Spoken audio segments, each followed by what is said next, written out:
Alright, today I want to talk about doing constraints in code.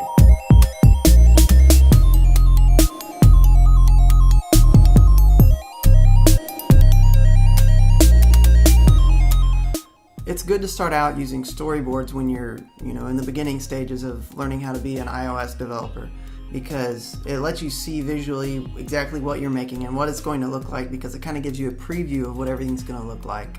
And it just helps you learn all of the UI kit objects. When I started out, I was like, well, what's a UI view? That doesn't really mean anything to me. So when you're getting kind of acquainted with all of the objects that UI kit has to offer, storyboards are great, and they're super easy to just jump in and use. So lots of reasons to know how to use a storyboard. But there does come a time where learning how to use constraints and objects in code and get rid of storyboards is a good thing. You can run into weird problems with storyboards. I've had storyboards get corrupted before. There's the whole problem with merge conflicts if two people work on the same storyboard at the same time. I've even run into problems where I try to set the color of something in code after instantiating it in storyboard, and the storyboard overwrites what I'm trying to do in code. I don't know if that was just me being stupid or what, but it was confusing. And storyboards can make things confusing sometimes because they bring their own settings into the mix that you don't know about. And what I like about doing, UI in code is that you get to see literally everything that happened from beginning to end of creating a UI view or whatever the object is. So I'll show you what I've got. I've made an example project where I did everything from code. There's no storyboards other than the launch screen, which is required, I think. Anyway, to start off, you have to do this weird boilerplate code in app delegate. So in did finish launching with options here, you have to get an instance of your window, and this is how you instantiate a view controller that isn't from a storyboard. You just literally just initialize it, and that's it. And then I made a nav controller because I want everything to be in a navigation controller for this example, and then set the root view controller of your window to that nav controller that's owning our first view controller. And then you have to call make key and visible, so that makes this window that we gathered, makes it the key window, and makes it visible. So that's all you have to do there. Okay, so that's the weird part, and that's over with. And then I'll show you in view controller. This is it. Okay, there's no storyboard that we're connected to. There's no IB outlets anywhere. I made a really simple just navigation from one page to another, and it has a label, a couple buttons. But anyway, you just instantiate your objects right here. We've got a button and a label. And then the way I like to do it is I like to set up each object in its own function, and then gather all those in a setup UI function, and then do that in view.load, if that works for everybody. So you call setup UI in view.load. I have a margins object also that helps me create constraints. I'll show you that in a second. I always set that to the layout margins guide.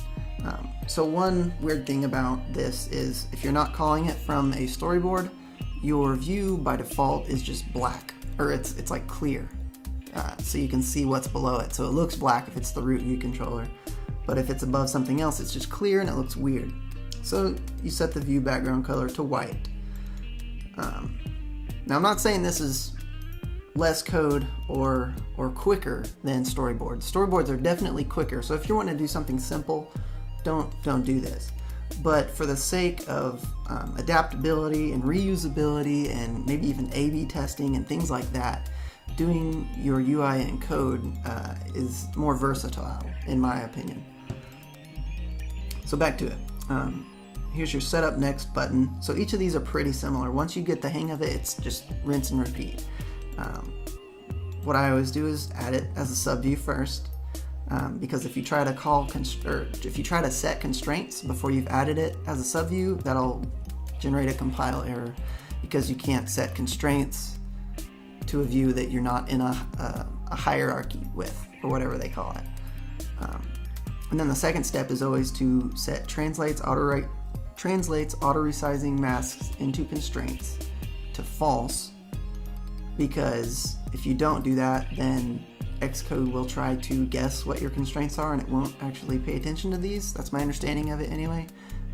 It doesn't work if you don't do that, so that's a big step. And then from there, all of your actionable constraints are just properties of the object. So these are all the same for every object for the most part. You know, you've got your center anchors, you've got your width. You can do left anchor, top, right, bottom, whatever. And then there's also like leading and trailing, which is the same thing as left and right in most cases. I think there are some edge cases where they're not the same, but there's that. I always just use left, right, top, bottom. So you call this, and then you say .constraint, and then there's all these options that will come up as functions. You can set equal to with a constant, or a multiplier of in certain cases, depending on what the constraint is. So you can do that however you want. However you do it in a storyboard, you just do it here instead. And then you have to say .isActive equals true at the end. If you don't do that, it doesn't turn on the constraint and it doesn't work. So once again, another little gotcha with this that is easy to overlook, and then you're sitting there for like hours trying to figure out why nothing looks right. So this is what I've got.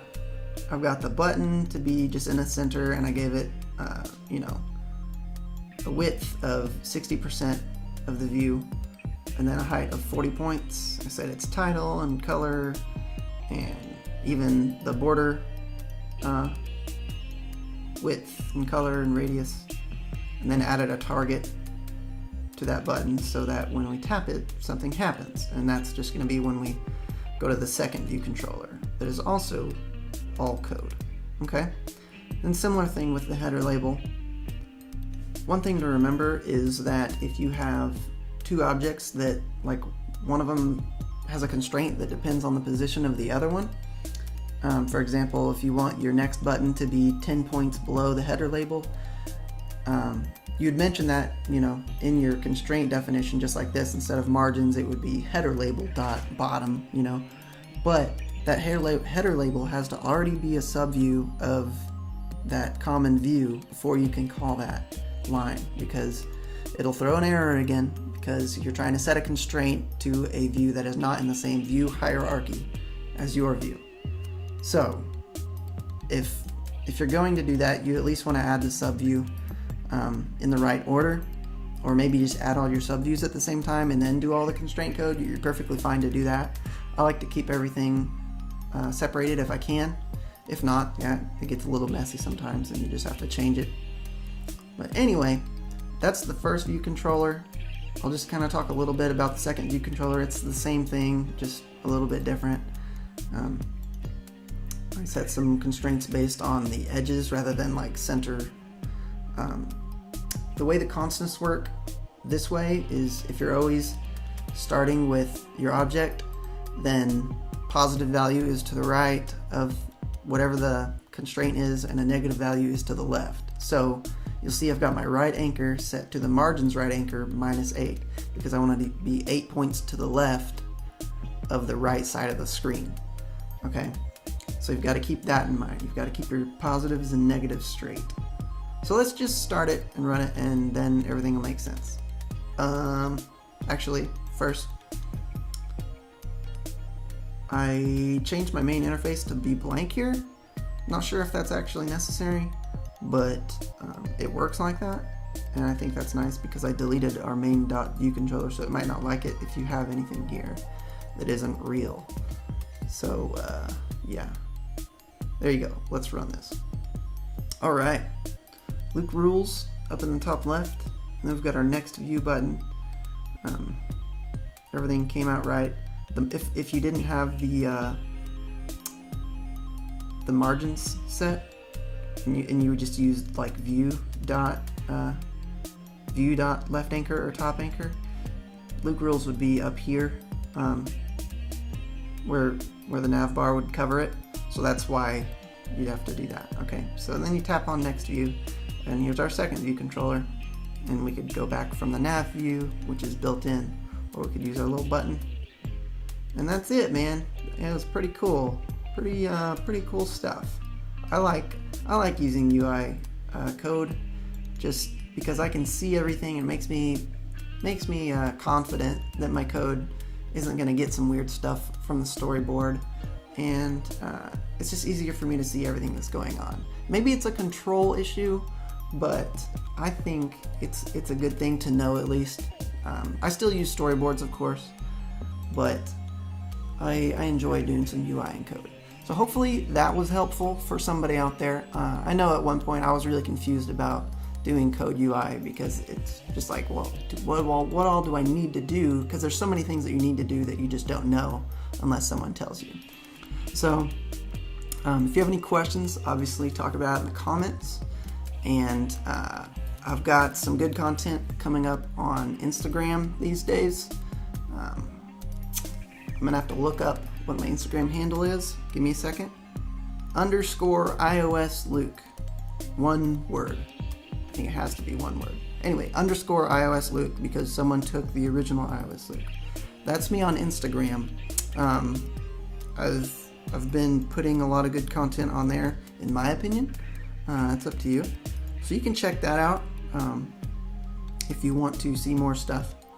I've also got a website where I'm slowly putting out content on in the form of like blog posts and tutorials there. So if you're like a text learning kind of person, then check that out. It's just iosluke.com. I got that one. No underscores in there. So that's cool.